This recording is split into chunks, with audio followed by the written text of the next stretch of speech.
Hello everyone. In today's class, we will be discussing anatomy of back of the thigh.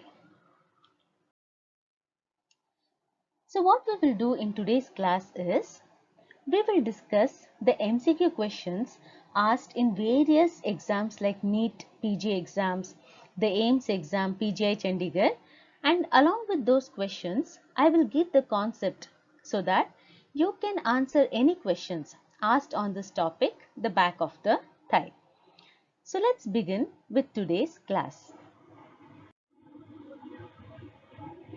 We will discuss the first question which is asked in various exams. The question is as follows. The following are part of hamstrings. So they say the following, these are all the muscles. The following are parts of the hamstrings. So let us see the option. They are giving us the option semitendinosus, semimembranosus. Then we have gracilis, we have short head of biceps femoris and sartorius. In order to answer this question, let us see in detail about the hamstring muscles so that n number of questions asked on this topic you will be able to solve. So first we will move on to the muscles of the back of the thigh. As you can see here, these are the muscles of the back of the thigh. They are also called as hamstring muscles. So let us see what are these hamstring muscles. Now what you are seeing here, this muscle, it is semimembranosus. Why is it called semimembranosus? It is called so because its origin is membranous and insertion is fleshy. That is why it is called as semimembranosus, and this is a hamstring muscle. So this is the first hamstring muscle. We'll move on to the next one. What you're seeing here, that is semitendinosus. Why is it called semitendinosus? This is a MCQ question. This muscle, it has, the origin will be fleshy and the insertion, as you can see, it becomes tendinous. It becomes tendinous and gets inserted. So proximally, this muscle semitendinosus is fleshy and distally it is tendinous. This is a MCQ question. We will be discussing it later. So again, this is the second hamstring muscle. If you observe here, semitendinosus will rest on semimembranosus muscle. Now we will go to the next muscle. This is the ischial part. So this is the ischial part of the adductor magnus muscle. This is our third hamstring muscle. Now we will go on to the last hamstring muscle, which is the long head of biceps femoris muscle. So biceps femoris, we have two heads. One is the long head and the other is the short head. It's only the long head which is the hamstring muscle and not the short head. Why? We will discuss that later. So the hamstring muscle, so far we discussed what were they? It was semimembranosus, it was semitendinosus, ischial part of adductor magnus and long head of which muscle? Biceps femoris. So these four muscles, they are called as the hamstring muscles, and these muscles are present at the back of the thigh. Let us move on to the next slide. Now, there are some rules followed by the hamstring muscles.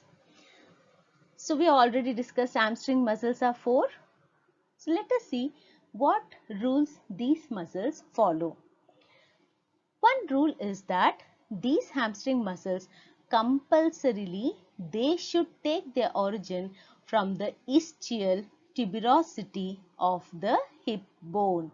So what I have drawn here, that is the ischial tuberosity of the hip bone. compulsorily these hamstring muscles, the four muscles we just named in the previous slide, they take their origin from the ischial tuberosity of the hip bone. Let us see the next rule which is followed by the hamstring muscles. They should be inserted either into the fibula or the tibia. So origin from the ischial tuberosity of the hip bone, insertion compulsorily to the fibula or the tibia. The third rule is that compulsorily these hamstring muscles should be supplied by tibial nerve. They should be supplied by tibial nerve. Now what you are seeing here, that is the sciatic nerve. Sciatic nerve in the popliteal fossa divides into common peroneal nerve and the tibial nerve. So it is the tibial component of the sciatic nerve which should supply the hamstring muscles. Actually, this is one of the MCQ question. This common peroneal nerve will supply the anterior and lateral aspect of the leg, whereas the tibial nerve will supply the hamstring muscles compulsorily. So we have discussed three rules. So this is the first rule, this is the second rule, this is the third rule, and the fourth rule is that the actions brought about by these hamstring muscles. These muscles, they extend the hip joint. They extend the hip joint and flex the knee joint. If you see here, they bring about flexion of the knee joint and extension of the hip joint. So this is another MCQ question asked. So these hamstring muscles will obey all these four rules. Let us move on to the next slide. Now we have already discussed that the hamstring muscles will follow four rules. These four hamstring muscles, some will follow all these four rules very obediently. Those muscles are called as true hamstring muscles, and some muscles don't follow all the rules of the hamstring muscles. Those muscles are called as modified hamstring muscle. Let us see which are the true hamstring muscles. As you can see here, this muscle is semimembranosus. Resting over the semimembranosus, this muscle is called as semitendinosus. So these two muscles, obediently, they follow all the four rules which we discussed in the previous slide. That is why they are called as true hamstring muscles. Now quickly, I will just tell you the origin and insertion of these muscles so that in case if it is asked, you can answer this MCQ question. As already discussed, this is the ischial tuberosity of the hip bone. So as the rule says, these hamstring muscles has to take their origin from the ischial tuberosity. If you observe here, the ischial tuberosity is divided by a transverse ridge into upper quadrilateral and lower triangular area. Furthermore, in the upper quadrilateral, an oblique ridge will divide the upper quadrilateral area into superolateral and inferomedial area. This is the lateral aspect and this is above. That is why this is called as superolateral. This is below, that is why it is called as inferior, and this is medial, that is why it is called as inferomedial part. Now the lower triangular area is divided by a vertical ridge into inner and the outer parts. So let us see from where these true hamstring muscles will arise from. So we will just see now. As already discussed, this is the ischial tuberosity, transverse ridge, and this is the oblique ridge, vertical ridge. Now, semimembranosus muscle arises from the superolateral aspect of the upper quadrilateral area of the ischial tuberosity of the hip bone, whereas semitendinosus arises from the inferomedial area in the upper quadrilateral aspect of the ischial tuberosity of the hip bone. Now, the semitendinosus which arises from the inferomedial aspect. Semitendinosus accompanies its best friend, which is the long head of biceps femoris. We will discuss about it later. So we have discussed the origin of the semimembranosus and semitendinosus. Let us see their insertion. Insertion of semimembranosus, as you can see here, it is inserted into the tibia. Which part of tibia? The posterior aspect of the medial condyle of the tibia. Posterior aspect of the medial condyle of the tibia gives insertion to semimembranosus. Now let us see the semitendinosus. Semitendinosus will actually be inserted into the medial aspect, the upper and the medial aspect of the tibia. So that is about the semitendinosus. This along with its friend, the semitendinosus gracilis, the and sartorius. So these three muscles will be inserted in the upper medial aspect of the tibia. So that was about the origin and insertion of the true hamstring muscles. We'll move on to the next slide. Now what are the modified hamstring muscles? As already discussed, they don't obey all the 4 rules of the hamstring muscles. That is why they are called modified. Let us see which rule these muscles will not obey. So you can see here modified hamstring are ischial part of the adductor magnus and the long head of biceps femoris. Let us see their origin. As already discussed, you know that the long head of biceps femoris along with its friend semitendinosus arises from infiromedial aspect, right? So let us see the insertion of this long head of biceps femoris. So this is the long head of biceps femoris. As already said, biceps femoris has short head and the long head. Long head is a hamstring muscle. So this long head joins with the short head and it is inserted into styloid process of the fibula. So that was about the long head of biceps femoris muscle. Now let us see about the adductor magnus muscle, ischial component. Adductor magnus muscle arises from the lower and outer aspect of the ischial tuberosity of the hip bone. Where is it inserted? It is inserted into the adductor tubercle of the femur.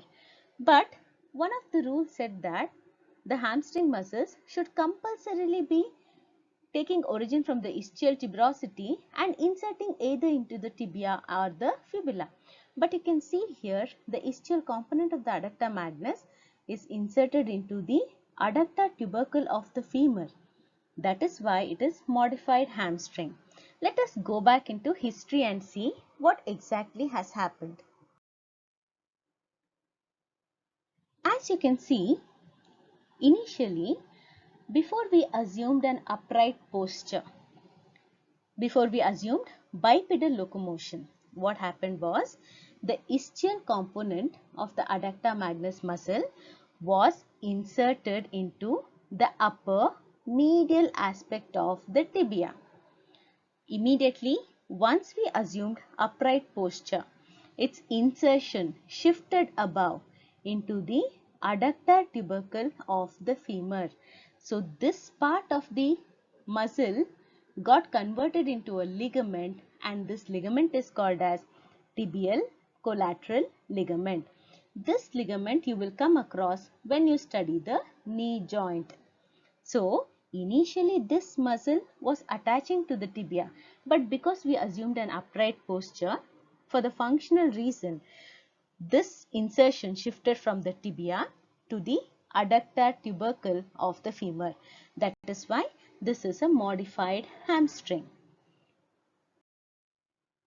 Now let us see one more muscle which is modified hamstring. You already know it is the long head of biceps femoris muscle. Its origin you already know, it is into the infiromedial aspect of the ischial tuberosity along with semitendinosus. But before we assume the upright posture, this long head of biceps femoris muscle actually took its origin from the sacrum and the ilium. Later, when we assumed an upright posture of bipedal locomotion, its origin shifted into the ischial tuberosity. So, this part of the initial muscle got converted into a ligament, and that ligament is called as sacrotuberous ligament. Sacrotuberous ligament. That is why this muscle is called as modified hamstring muscle. So if someone asks you the true hamstring muscle, you should say it is semimembranosus, semitendinosus. If someone asks you modified hamstring, you should say adductor magnus, that's the ischial component, and long head of biceps femoris muscle. We'll move on to the next slide. So now the answer to the question is well known. The following are part of the hamstrings: semitendinosus, semimembranosus, gracilis, short head of biceps femoris, and sartorius. So try solving this question. So the answer to this question should be semitendinosus, semimembranosus. Two other muscles are ischial component of adductor magnus and long head of biceps femoris. So these two are true hamstring muscles. These are modified hamstring muscle. About the gracilis muscle, I will show you in the next slide. This is the muscle of medial compartment or the adductor compartment of the thigh. The short head of biceps femoris is not a hamstring muscle. It is only the long head of biceps femoris which is a hamstring muscle. And sartorius, you very well know this muscle, sartor, also called as a talar muscle. This muscle is in front of the thigh. It has nothing got to do with the hamstring muscle. So the correct answer for this question will be semitendinosus and semimembranosus. You can see here gracilis, this muscle belongs to adductor compartment of the thigh. You can see here sartorius, which belongs to the front of the thigh. You can see here short head of biceps femoris. So this is the biceps femoris which has long head and short head. Long head is a hamstring part. Short head is not a hamstring part because it doesn't arise from ischial tuberosity. Where does it arise from then? Short head arises from the lateral lip of the linea aspera, lateral supracondylar line. It joins with the long head and it is inserted into the styloid process of the fibula. So the answer to this question is solved. Now we will move on to the next question. True regarding semitendinosus. It is supplied by common peroneal part of the sciatic nerve. We have already discussed that true regarding semitendinosus. Semitendinosus is a hamstring muscle. One of the rules is that it should be supplied by tibial component of the sciatic nerve. So it is not the common peroneal nerve. So we have ruled out this option. Proximal fleshy, distal thin, distal fleshy, proximal thin, proximal and distal thin, middle fleshy. I think you know the answer by now because we have already discussed this muscle. Proximally, it is fleshy and distally near the insertion, it becomes tendinous. We will see the diagram for that. So in this slide we can see this is the semitendinosus whose proximally it arises by fleshy fibers and at insertion it is tendinous. On the counterpart, semimembranosus, at the origin it is membranous and at the insertion it becomes fleshy. So origin will be membranous, that is semimembranosus, semitendinosus. Proximally it is fleshy, distally it is thin. So the answer to this question will be proximal fleshy and distal thin. So this diagram was to show you that this is the sciatic nerve, its division, tibial nerve and common peroneal nerve. Common peroneal nerve will supply the lateral and the anterior aspect of the leg, whereas the tibial nerve will supply hamstring part, hamstring muscles. So that is the answer for this question. Now another MCQ. Biceps femoris hamstring muscle causes. Obviously one of the rule. Hamstring muscles compulsory should bring about hip joint extension, knee joint flexion. So your answer will be hip extension and knee flexion. You can see in this diagram, hamstring muscles when they act, they extend the knee joint and extend the hip joint and flex the knee joint. So that is the answer. So the answer will be hip extension and knee flexion. So that was about today's class. So in today's class, we have discussed the back of muscles of the back of the thigh, or the hamstring muscles. I have given you a complete idea of this region so that you can answer any MCQ question asked in this region. So thank you so much for listening to this video.